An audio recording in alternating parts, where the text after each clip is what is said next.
Hello नमस्कार साथियों। क्या हाल चाल है सभी के। आशा करता हूँ आप सभी बढ़िया होंगे, मस्त होंगे, स्वस्थ होंगे और आप सभी हमारा वीडियो देख रहे होंगे। तो पढ़ा रहा हूँ तो वीडियो ही देख रहे होंगे। तो चलिए हम स्टार्ट करते हैं आज अपना नेक्स्ट लेक्चर। तो जैसा कि आप देखते हैं हमारी जो सीरीज चल रही है वो चल रही बीएससी फिजिक्स सेकेंड सेमेस्टर के लिए। तो साथियों हमने अभी तक कई क्लासेस को देखा है सेकेंड सेमेस्टर में। और जो हमारी फर्स्ट यूनिट है उसका नाम है thermodynamics and kinetic theory of gases.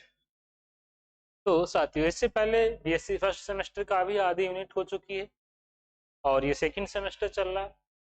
तो मैं अभी यही कहना चाहूँगा, अगर आप लोगों ने अभी तक हमारे चैनल ज्ञान जीएस को सब्सक्राइब नहीं किया है तो प्लीज़ आप सब्सक्राइब कर लीजिए और इसको लाइक और शेयर भी करते रहिए। लेकिन हाँ, कमेंट करना ना भूलें। कमेंट से ही तो आपके विचार पता लगते हैं, हमारी परफॉर्मेंस पता लगती है। तो कमेंट करना ना भूलें साथियों। तो हम अपने लेक्चर को कंटिन्यू करते हैं और धैर्य बनाए रखिएगा, मेंटली अलर्ट हो जाइएगा। जब मैं पढ़ाना स्टार्ट करूं, टॉपिक को स्टार्ट करूं तो मेंटली अलर्ट। मेंटली अलर्ट का मतलब है कि अब आपको ध्यान देना जो भी पढ़ाया जाए। तो साथियों अब हम स्टार्ट करते हैं अपने क्लास को। तो जैसा कि आप देख रहे हैं बीएससी फिजिक्स सेकेंड सेमेस्टर चल रहा है, हमारी यूनिट है thermodynamics and kinetic theory of gas. तो दोस्तों हमने पिछले टॉपिक में लास्ट में बात की थी वो थर्मोडायनामिक्स के फर्स्ट लॉ की बात की थी कि थर्मोडायनामिक्स का फर्स्ट लॉ क्या होता है। तो इसकी दो फॉर्म देखी थी हमने।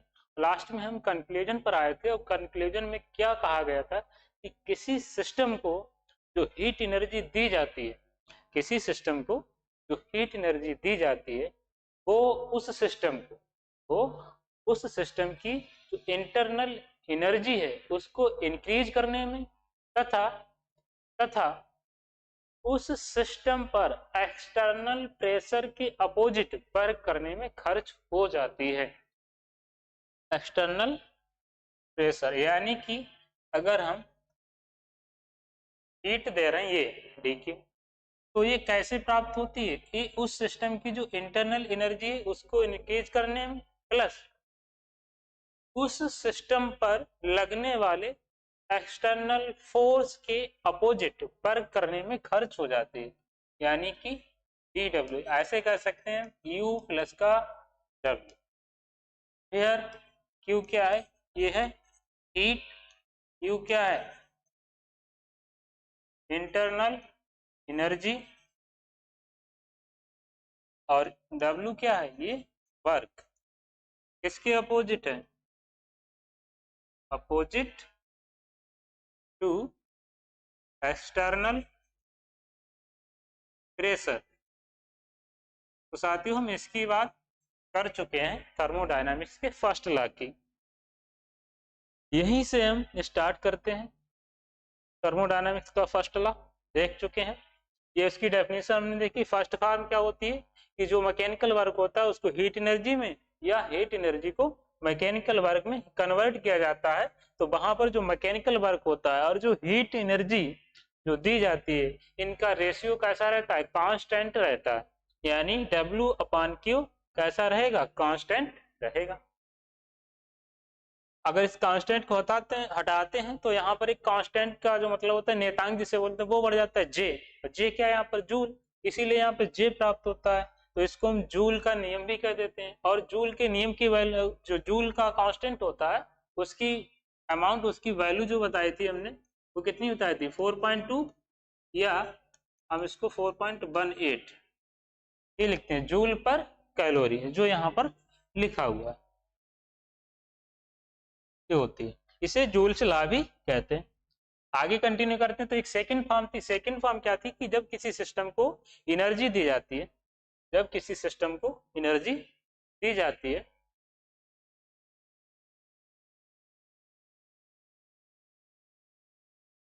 जब किसी सिस्टम को एनर्जी दी जाती है तो वह उस सिस्टम को तीन प्रकार से खर्च करनी होती है, यानी वह एनर्जी तीन प्रकार से स्पेंड होती है, तीन प्रकार से खर्च होती है। कौन कौन सी? पहली क्या है, जो हीट एनर्जी है, इसका कुछ भाग सिस्टम का टेम्परेचर इंक्रीज करने में खर्च हो जाएगा। टेम्परेचर इंक्रीज करने से क्या होगा, उसकी जो इंटरनल काइनेटिक एनर्जी है वो इंक्रीज हो जाएगी। ठीक है, तो यानी जो इंटरनल काइनेटिक एनर्जी वो किस पर डिपेंड करती है? टेम्परेचर पर डिपेंड करती है। क्योंकि आपने एक फार्मूला पढ़ा होगा, E इक्वल टू के टी स्क्वायर, ऑफ के टी स्क्वायर, सॉरी ऑफ के टी स्क्वायर, इस प्रकार से फार्मूला होता है। यानी यहाँ से क्या हो रहा है, ई डायरेक्टली प्रोपोर्शनल किसके हो जाएगी? टेम्परेचर के। तो यहाँ पर दूसरी फॉर्म क्या है कि जो इसको हीट एनर्जी दी जाती है, इसका कुछ पार्ट क्या होता है, जो मॉलिक्यूल्स होते हैं उनके बीच अट्रैक्शन फोर्स, उनके बीच अट्रैक्शन फोर्स को इंक्रीज करने में खर्च हो जाती है। और अट्रैक्शन फोर्स से क्या होता है, मॉलिक्यूल्स की पोटेंशियल एनर्जी होती है वो इंक्रीज होती है, यानी उसके रूम में खर्च हो जाएगी। तीसरी फॉर्म क्या होती है कि इसको जो सिस्टम है, इसको जो हीट एनर्जी दी जाती है, इसका शेष भाग इस सिस्टम पर लगने वाले एक्सटर्नल प्रेशर के अपोजिट वर्क करने में खर्च होता है। यानी टोटल कुल मिलाकर के जो हमने क्यू एनर्जी दी है वो कैसे खर्च हो रही है, वो इसकी इंटरनल एनर्जी इंक्रीज करने में। अब इंटरनल एनर्जी में दोनों आ जाएंगे, काइनेटिक भी पोटेंशियल भी, प्लस इसको वर्क करने में खर्च होती है। यानी इतनी हमने दी और ये कैसे खर्च हुई, इन दोनों रूपों में खर्च हुई है, इंटरनल एनर्जी प्लस वर्क के साथ। आगे देखते हैं, ये इसका डेरिवेशन जो बता दिया। और हाँ, ये तो कंक्लूजन हमने बता दिया कि कैसे कैसे मतलब होता है किसी सिस्टम, कोई सिस्टम है उसको, जब कोई सिस्टम हमारा है, कोई थर्मोडायनामिक सिस्टम है, उसको जब हीट एनर्जी, उसकी इंटरनल जो एनर्जी है हीट एनर्जी से उसकी इंटरनल एनर्जी में वृद्धि तथा एक्सटर्नल प्रेशर के अपोजिट सिस्टम के द्वारा किए गए कार्य के बराबर होती है, तो पहली थर्मोडायनामिक्स का नियम ही है। लेकिन नोट पॉइंट क्या है साथियों, यहाँ पर ये कह रहे हैं कि जब किसी सिस्टम को हीट एनर्जी दी जाएगी, यानी कोई सिस्टम है अगर उसको हम हीट एनर्जी दे रहे हैं तो वो होगी पॉजिटिव, वहीं अगर इस हीट एनर्जी को हम ले रहे हैं तब वो होगी निगेटिव। निगेटिव क्यों होगी? क्योंकि उसके पास कमी हो जाएगी, अगर उसको दे रहे हैं तो उसके पास अधिक हो जाएगी। दूसरा, जब सिस्टम के द्वारा वर्क किया जाता है तो उसको बोलते हैं पॉजिटिव, यानी तभी पॉजिटिव होगा। और जब सिस्टम पर वर्क किया जाता है तभी होता है निगेटिव, जब सिस्टम पर वर्क किया जाता है तभी निगेटिव होता है। इस प्रकार जो इंटरनल एनर्जी है इसमें जो वृद्धि होगी, ये होगी प्लस डी, यानी प्लस साइन से इसको करेंगे इंडिकेट। दूसरा, जो इसकी इंटरनल एनर्जी में कमी होगी उसको माइनस साइन के साथ हम देखेंगे। नेक्स्ट देखते हैं साथियों, ये हमारा फार्मूला हो गया, ये हमारा कोई सिस्टम है, ये हमारा सिस्टम थर्मोडायनामिक सिस्टम। यहाँ से क्या हो रहा है, हम इधर से इस सिस्टम को एनर्जी दे रहे हैं, इस सिस्टम को एनर्जी दे रहे हैं, ठीक है। हीट ट्रांसफर हो रही है, यहाँ पे हीट ट्रांसफर हो रही है, फर्स्ट स्टेट है, ये सेकंड स्टेट है, हीट ट्रांसफर हो रही है। अच्छा, हमने बताया था उसमें कैसे ट्रांसफर होती है, जहां कम होगी वहां ज्यादा वाली जगह से आ जाएगी, और अगर उल्टा प्रभाव हो रहा है कि ज्यादा वाली से कम वाली तरफ जा रहा है तो वहां पर बिना एक्सटर्नल फोर्स के ऐसा संभव नहीं है। तो दरअसल होता क्या है कि इसको, अगर ये सिस्टम है हमारा, इसको हमने हीट एनर्जी दी है, तो वो हीट एनर्जी इस सिस्टम में कैसे जाएगी, इसकी जो इंटरनल एनर्जी होगी डी, इसको इंक्रीज करने में। अब इसमें क्या हो जाएगा, इसमें काइनेटिक भी हो जाएगी और पोटेंशियल भी हो जाएगी, इन दोनों को इंक्रीज करने में खर्च हो जाएगी। अब इस हीट एनर्जी के कारण इस पर जो प्रेशर लग रहा है, इस पर जो प्रेशर लग रहा है, इस पर जो प्रेशर लग रहा है, इस प्रेशर से बचने के लिए, इससे निपटने के लिए इधर से इस पर एक बल कार्य करेगा, एक कार्य करेगा इस एक्सटर्नल फोर्स प्रेशर के अपोजिट, एक वर्क करेगा एक्सटर्नल फोर्स के अपोजिट। तो यहाँ पर जो हमने एनर्जी दी है दो प्रकार से खर्च होगी, एक तो इसकी इंटरनल एनर्जी बढ़ जाएगी प्लस ये वर्क भी करेगा, ठीक है।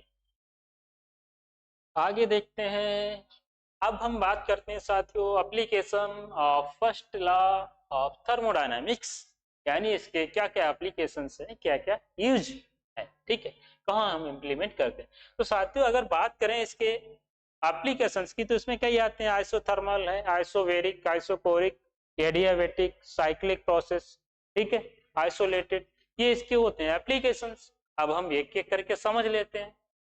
अब यहाँ पर चावल तो बन नहीं रहे ना, चावल नहीं बन रहे, जो एक चावल को पकड़ा अनुमान लगा लिया सारे चावल पक गए। यहाँ पर वो नहीं कर रहे हैं, हम यहाँ पे एक एक करके पढ़ेंगे, सबको एक साथ नहीं पढ़ सकते। तो यहाँ पे चावल नहीं हमें उबालना है, हमें यहाँ पे पढ़ना है, ठीक है। सबसे पहले हम देखते हैं आइसोथर्मल प्रोसेस। आइसोथर्मल समतापीय प्रक्रम की बात हो रही है यहाँ पर। इसमें होता क्या साथियों, आइसोथर्मल में जैसा कि नाम से स्पष्ट है, आइसोथर्मल समतापी क्या है, समतापी। अर्थ अगर आप इससे निकालेंगे तो क्या निकलेगा, ताप समान है, यानी कि टेम्परेचर कैसा है, टेम्परेचर समान रहेगा। टेम्परेचर कैसा रहेगा, समान रहेगा, ठीक है। जैसे ये कोई फर्स्ट स्टेट है, इसका वॉल्यूम V1 है, वॉल्यूम V1 है, इसका टेम्परेचर है साथियों T और इस पर प्रेशर लग रहा है P1। ये एक पिस्टन है, पिस्टन, ये कोई पूरा एक सिलेंडर है, ये क्या है, एक सिलेंडर है और इसकी पिस्टन है। इसको ऐसे दबा करके हम इस पर P1 प्रेशर लगा रहे हैं, तब इसका आयतन V1 है और T है।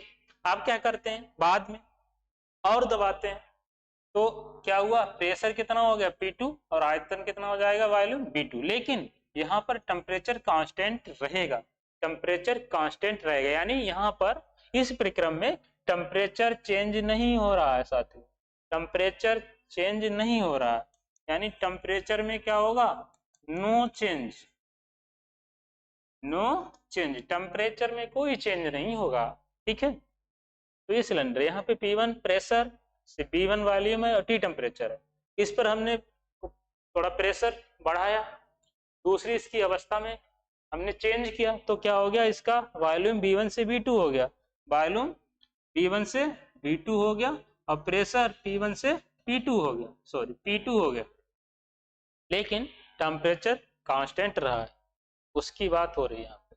तो कह रहे हैं कि इस प्रकार की प्रोसेस में किसी थर्मोडायनामिक सिस्टम की स्टेट में चेंज करने पर, यानी उसमें परिवर्तन करने पर क्या होता है कि इस चेंज के दौरान, इस परिवर्तन के दौरान सिस्टम का टेम्परेचर कांस्टेंट रहता है, नियत रहता है। तो इस प्रोसेस को हम कहते हैं आइसोथर्मल प्रोसेस, यानी जब किसी सिस्टम की अवस्था में उसकी स्टेट में चेंज किया जाता है और वहां पर अगर टेम्परेचर कांस्टेंट रहे तो हम उस प्रोसेस को बोलते हैं आइसोथर्मल प्रोसेस। क्या बोलते हैं, आइसोथर्मल प्रोसेस, यानी कि यहाँ पर टेम्परेचर हो गया कांस्टेंट। अब आपको पता है temperature, temperature internal energy, internal energy में जो चेंज होता है वो किसके कारण होता है, टेम्परेचर के कारण। अगर टेम्परेचर में चेंज हो रहा है तो इंटरनल एनर्जी चेंज होगी, लेकिन टेम्परेचर कांस्टेंट है तो इंटरनल एनर्जी भी तो कांस्टेंट हो जाएगी, यानी इसकी वैल्यू कितनी हो जाएगी, 0 हो जाएगी। क्यों हो जाएगी, क्योंकि इसमें तो कुछ चेंज ही नहीं हो रहा है, जब चेंज नहीं हो रहा है तो क्या हो जाएगी, 0। क्योंकि जो फर्स्ट लॉ ऑफ थर्मोडायनामिक्स है इसमें हम क्या करते हैं साथियों, चेंज को देखते हैं, चेंज को देखते हैं। तो यहाँ पे dt 0 हो गया, dt 0 हो जाने से इसकी जो इंटरनल काइनेटिक एनर्जी वो 0 हो जाएगी। यहाँ पर पोटेंशियल एनर्जी की बात नहीं हो रही है, क्योंकि पोटेंशियल एनर्जी होगी, लेकिन यहाँ पर जब काइनेटिक एनर्जी ही 0 है तो पोटेंशियल एनर्जी ऑलरेडी 0 होगी। यानी जो डी यू के काइनेटिक एनर्जी ये किस पर डिपेंड करती है, टेम्परेचर पर डिपेंड करती है, हम पहले देख चुके हैं। यानी कि तो यहाँ से फार्मूला क्या बनेगा, ये फार्मूला बनेगा dq equal to du plus का dw। अब यहाँ पर वैल्यू भी रखनी है, इससे पहले ये चित्र बता चुके हैं। तो यहाँ पर देखा dq du और dw, इसमें कोई भी चेंज, कोई भी 0 नहीं होता है, ठीक है, कोई भी 0 नहीं होता, बट होता क्या है, बट फॉर आइडियल गैस 0 क्यों नहीं होगा, क्योंकि जो इंटरनल एनर्जी है ये काइनेटिक भी होगी, काइनेटिक भी होगी और पोटेंशियल भी होगी। अब यहाँ पे देखते हैं आइडियल गैस के, तो आइडियल गैस के लिए पहले ही बताया, तो पोटेंशियल एनर्जी होती है उसकी वैल्यू 0 हो जाती है आइडियल गैस के लिए, तो वहां पर जो डी यू है वो पूरी क्या हो जाएगी, 0। आइडियल गैस में पोटेंशियल एनर्जी 0 होती है, वैसे नॉर्मली देखा जाए तो अगर किसी की काइनेटिक एनर्जी में कोई चेंज नहीं है, अगर वो जीरो है और मॉलिक्यूल्स हैं, तो मॉलिक्यूल्स के बीच बाई चांस अट्रैक्शन फोर्स होता है, वो होता है उसकी पोटेंशियल एनर्जी के कारण, तो इसीलिए वहां पे जीरो नहीं होगा। बट यहाँ पर आइडियल गैस के लिए यहाँ पर जीरो नहीं होगा।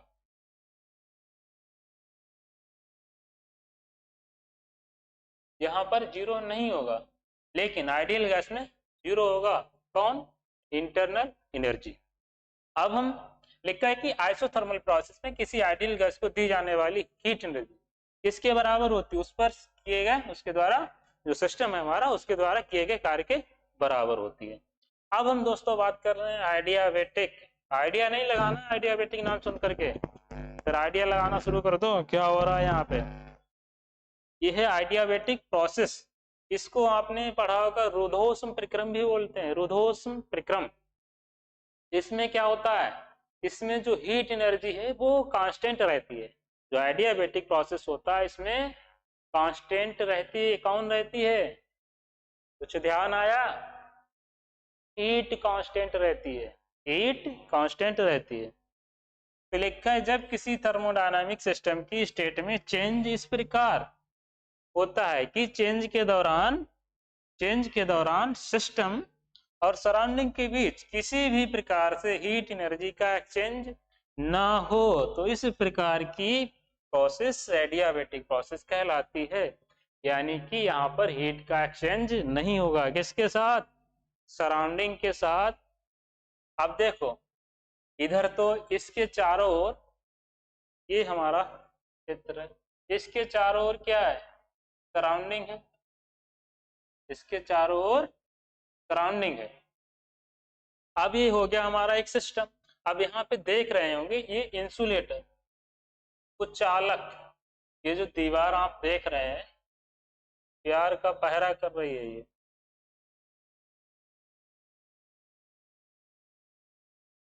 ये दीवार जो इस सिस्टम को प्यार हो गया था इस सराउंडिंग से, सिस्टम को प्यार हो गया था सराउंडिंग से, अपना सब कुछ देने को तैयार था ये सराउंडिंग को, सब कुछ देने को तैयार था सराउंडिंग को। लेकिन यहाँ पे अमरीश पुरी साहब आ गए, ये वाली दीवार ले आए, इन्होंने इसके प्यार के बीच एक कुचालक दीवार लगा दी, एक कुचालक दीवार लगा दी। अब ये क्या करेगी? इंसुलेटर, इंसुलेशन कर दिया, यानी यहाँ पर अब इसके अंदर जो प्यार भरा हुआ था वो अब नहीं निकल पाएगा। ठीक है, प्यार के रूम में यहाँ पर क्या था? हीट। अब वो हीट एक्सचेंज नहीं हो पाएगी क्योंकि ये ऐसे आएगी तो यहाँ से और इस दीवार से टकरा करके लुढ़क जाएगी। आपने ऑल आउट देखा हो ना, मच्छर भगाने के लिए, मच्छर भगाने के लिए ऑल आउट वो क्या करता है? मच्छर आता है यहाँ से, इसको मिल करके टकरा के मर जाता है।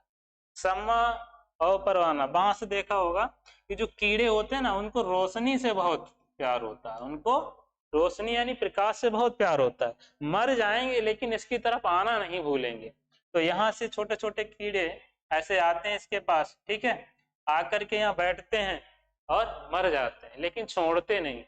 तो वही प्रक्रम चल रहा है यहाँ पर कि यहाँ से हीट ट्रांसफर नहीं हो पा रही, हीट का एक्सचेंज ही नहीं हो पा रहा है। तो यहाँ पर हीट का एक्सचेंज नहीं हो पा रहा है, इसीलिए हम इसको बोलते हैं रुद्धोष्म प्रक्रम, यानी जहाँ पर हीट का एक्सचेंज नहीं हो पा रहा है, जहाँ है वहीं रहेगी। तो ऐसे प्रक्रम को बोलते हैं एडियाबेटिक प्रोसेस। अब यहाँ पे होता क्या है, जब हीट का एक्सचेंज नहीं हो पा रहा है यानी उसमें हीट में कुछ परिवर्तन ही नहीं होता है, तो यहाँ पर डी क्यू यानी जो हीट एनर्जी उसकी वैल्यू कितनी हो जाएगी? जीरो हो जाएगी। तो यहाँ पर फर्स्ट लॉ ऑफ थर्मोडायनामिक्स लगाएंगे, ये होता है फर्स्ट लॉ ऑफ थर्मोडायनामिक्स, तो यहाँ पे डी क्यू की वैल्यू क्या हो जाएगी? जीरो। तो D you plus D W बचेगा। तो यहाँ से जो कार्य है वो किसके बराबर होगा? इंटरनल एनर्जी के बराबर होगा, लेकिन अपोजिट साइन के साथ। तो लिखा है कि एडियाबेटिक कंप्रेशन में कंप्रेशन और एक्सपेंशन, कंप्रेशन का मतलब होता है दबाना, एक्सप्रेशन का मतलब होता है फैलाना। ठीक है, जैसे एक सिलेंडर है, एक पिस्टन है, पिस्टन, अगर यहाँ पे कंप्रेशन की बात करें तो हम क्या करेंगे? इस सिस्टम को दबाएंगे, दबाने से इसमें होगा कंप्रेशन, यानी प्रेशर बढ़ेगा इसका। बट वहीं पर अगर इसको हम दबाने की जगह पे क्या करेंगे, इसको हम फैलाएंगे, फुलाएंगे, तब क्या होगा, इसको बोलेंगे एक्सपेंशन, यानी उसका विस्तार करना। और कंप्रेशन का मतलब सिकोड़ना। तो कह रहे हैं कि जब कंप्रेशन, एडियाबैटिक कंप्रेशन में सिस्टम पर किया गया कार्य उसकी इंटरनल एनर्जी में वृद्धि को रिप्रेजेंट करता, यानी कि अगर कोई कंप्रेशन प्रोसेस है एडियाबैटिक के अंदर, तो वहां पर जब सिस्टम पर कार्य किया जाता है, कंप्रेशन में सिस्टम पर कार्य किया जाता है, तो उसकी क्या बढ़ती है, इंटरनल एनर्जी क्या होती है, इंक्रीज होती है, इंटरनल एनर्जी इंक्रीज होती है। तथा एडियाबैटिक एक्सपेंशन में सिस्टम द्वारा किया गया कार्य इंटरनल एनर्जी में कमी को रिप्रेजेंट। अब कमी क्यों हो रही था, अभी ये जो कण थे, अभी यहाँ पे जो कण भरे हुए थे ऐसे, ये बहुत पास पास में थे, बहुत पास पास में थे, पास पास में थे, बहुत जल्दी टकराते रहते थे। टकराने से क्या होता है, ऊष्मा उत्पन्न होती है, यानी और ज्यादा हीट उत्पन्न होती है। ठीक है, और हीट उत्पन्न होगी तो क्या बढ़ेगा, यानी टेम्परेचर बढ़ेगा। टेम्परेचर बढ़ेगा तो क्या होगा, उसकी इंटरनल एनर्जी बढ़ेगी। बट जब हमने क्या कर दिया, इसका आयतन बढ़ा दिया। अब आप खुद सोच के देखिए, गर्मी में क्या होता है, अगर 10 लोग बहुत पास पास में बैठे तो लोग क्या कहते हैं, अरे दूर हटो यार बहुत गर्मी लग रही है। क्यों कह रहे हैं, क्योंकि क्या हो रहा है, ऊष्मा निकल रही, पास पास में बैठे होंगे तो वो ऊष्मा एक दूसरे से टकराती रहेगी तो और ज्यादा गर्मी लगेगी, इसीलिए कहते हैं दूर दूर बैठो। तब हमने क्या कर दिया, इसका वॉल्यूम, इसका हमने वॉल्यूम बढ़ा दिया, आयतन इसका बढ़ा दिया, एक्सपेंड कर दिया। तब क्या होगा, अब यहाँ पे जो कण थे वो दूर दूर हो जाएंगे। दूर दूर हो जाने से क्या होगा, ये टकरा नहीं पाएंगे आपस में, टकरा नहीं पाएंगे तो क्या होगा, ऊष्मा नहीं बन पाएगी। तो जो ऊष्मा हो रही थी पहले वो भी कम हो जाएगी, वो भी कम हो जाएगी। तो क्या होगा, टेम्परेचर कम हो जाएगा, टेम्परेचर कम हो जाएगा तो उसकी इंटरनल एनर्जी कम हो जाएगी। तो ये प्रोसेस है यहाँ पे। तो अतः यदि किसी थर्मस में टी भरी है चाय का नाम है, चाय कहाँ गई चाय, चाय, चलो आगे चाय पिलाते हैं। किसी थर्मस में कोई चाय भरी है तो थर्मस को हिलाने पर चाय का टेम्परेचर इंक्रीज हो जाता है, चाय का टेम्परेचर इंक्रीज हो जाता है। इसका कारण क्या है कि जब थर्मस को हिलाया जाता है तो उसके अंदर जो चाय भरी है उसके मॉलिक्यूल आपस में क्या करते हैं, टकराते हैं, टकराने से ऊष्मा उत्पन्न होती है। अब चूंकि ऊष्मा उत्पन्न हो रही है, एडियाबैटिक प्रोसेस में ऊष्मा बाहर निकल नहीं पाती, तो वो क्या करती है, वो और गर्म कर देती है चाय को, वो और गर्म कर देती है। अर्थात थर्मस पर क्या किया गया, कार्य किया गया, थर्मस पर कार्य किया गया। तो थर्मस की दीवारें एडियाबैटिक होने के कारण थर्मस की टी जो भरी है उसकी इंटरनल काइनेटिक एनर्जी इंक्रीज हो जाती है, क्योंकि उसको टकराने से क्या हुआ, हीट उत्पन्न हुई, हीट निकल पाई नहीं तो टेम्परेचर इंक्रीज कर दिया, टेम्परेचर इंक्रीज हो गया तो उसकी इंटरनल एनर्जी इंक्रीज हो गई। तो internal kinetic energy temperature dependent होती है, वो तो आप जानते ही हैं। तो चाय का टेम्परेचर क्या होगा, इंक्रीज हो जाता है, अतः यह प्रोसेस एडियाबैटिक कंप्रेशन कहलाती है। आपने देखा थर्मस आते हैं, थर्मस, थर्मस यहाँ पे भरा होता है, ये इंसुलेटिंग दीवार होती है इसकी। यहाँ से क्या होता है, थर्मस में जो भी चीज बता, अगर गर्म रखी तो गर्म रहेगी, ठंडी रखी तो ठंडी रहेगी। ऐसा क्यों रहता है, क्योंकि इसकी दीवारें कैसी है, इंसुलेटेड दीवारें हमने कर दी हैं, तो बाहर से एनर्जी इसके अंदर नहीं जा पाती, अंदर की एनर्जी बाहर नहीं निकल पाती, इसलिए जैसी भी हमने जो चीज रखी वो वैसी ही रहती है इसमें। अब हम बात करते हैं दोस्तों आइसोकोरिक प्रोसेस, आइसोकोरिक प्रोसेस। एक के मिनट चित्र देख लें इसका, कहीं चाय हो।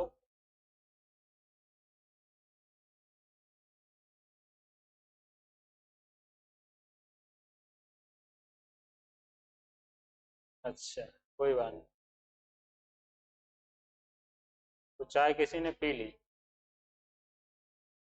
अब हम बात करते हैं आइसोकोरिक प्रोसेस, इसको बोलते हैं सम आयतनिक परिक्रम। क्या बोलते हैं, सम आयतनिक परिक्रम। आप जैसा कि नाम से समान समझ रहे हैं आप, यू आर अंडरस्टैंडिंग दैट सम आयतनिक परिक्रम, यानी यहाँ पर क्या समान रहेगा, नाम से स्पष्ट है, सम आयतनिक, यानी आयतन कैसा रहेगा, समान रहेगा, आयतन आयतन समान रहेगा, आयतन समान रहेगा। तो कहते हैं जब किसी थर्मोडायनामिक सिस्टम की स्टेट में चेंज इस प्रकार होता है कि चेंजिंग के दौरान, परिवर्तन के दौरान सिस्टम का वॉल्यूम कांस्टेंट रहता है, तो इस प्रकार की प्रोसेस आइसोकोरिक प्रोसेस कहलाती है। यानी किसी भी सिस्टम में अगर चेंज हो रहा है तो चेंज अगर इस प्रकार हो रहा है कि उसका वॉल्यूम ही नहीं चेंज हो रहा है, वॉल्यूम में कोई परिवर्तन ही नहीं हो रहा है, नहीं उसका जो आयतन है उसमें कोई परिवर्तन ही नहीं हो रहा है, तो उस प्रोसेस को हम बोलते हैं सम आयतनिक प्रोसेस। ओहो, ये क्या आ गया, बचपन की याद आ गई, बचपन की याद आ गई। गेहूं की कटाई हो रही है, गेहूं की कटाई हो रही है।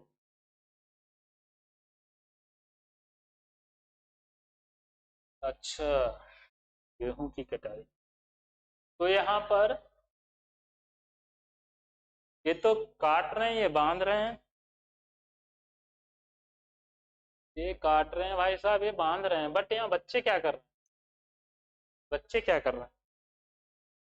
मुझे लग रहा है ना ये बच्चे गेहूं की बालियों को तोड़ रहे हैं, गेहूं की बालियों को तोड़ रहे हैं। क्यों तोड़ रहे हैं? वो कहते हैं ना बच्चे बचपन में सीला बीनने जाते हैं, यानी बाली बीनने जाते हैं, तो बच्चे क्या करते हैं, चुप्पा चुप्पा जो है खड़े जो फसल होती है उसको तोड़ लेते हैं और कट्टे साथ ले जाते हैं, कट्टे साथ ले जाते हैं इसमें भरने के लिए, भरते रहते हैं। तो इनका कट्टा है ये फिक्स, इनका कट्टा ये फिक्स है, इसमें इन्होंने भरना है अपनी जो भी बीनेंगे बाली वगैरह, तो ये इसमें भर लेंगे। अब आप समझ रहे हो मैं इसको क्यों दिखा रहा हूँ यहाँ पर? तो इससे कुछ याद आ गया मुझे।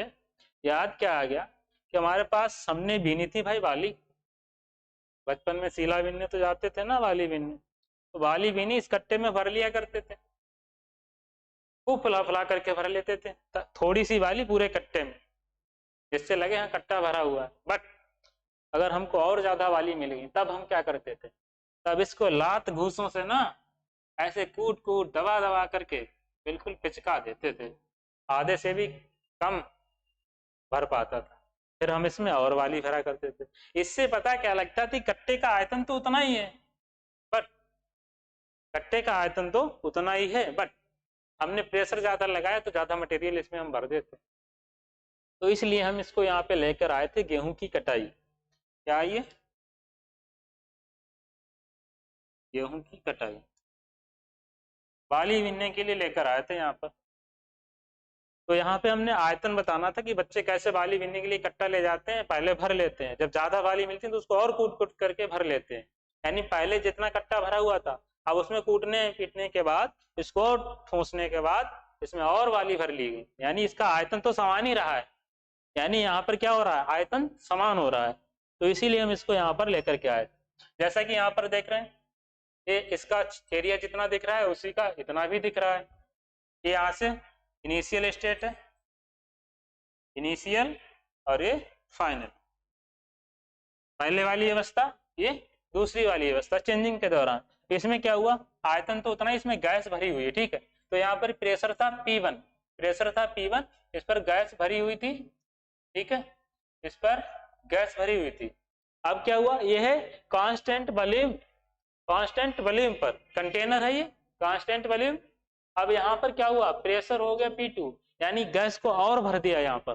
तो गैस को और भरने से क्या हुआ, गैस कैसे भरी होगी, भरी तो पहले थी ना, तो हम क्या करें, इस पर प्रेशर और बढ़ाएंगे, इसका प्रेशर बढ़ाने से जैसे अभी देखा ना कट्टे में इसको ठूसने के बाद तो लात पैरों से तो क्या हुआ, जगह खाली हो गई तो और भर गई। ऐसे यहाँ पर क्या करें, इससे हम जो प्रेशर प्रेशर बढ़ाएंगे तो क्या होगा, इसका प्रेशर P2 हो जाएगा, इसमें और गैस आ जाएगी, आयतन उतना ही रहना।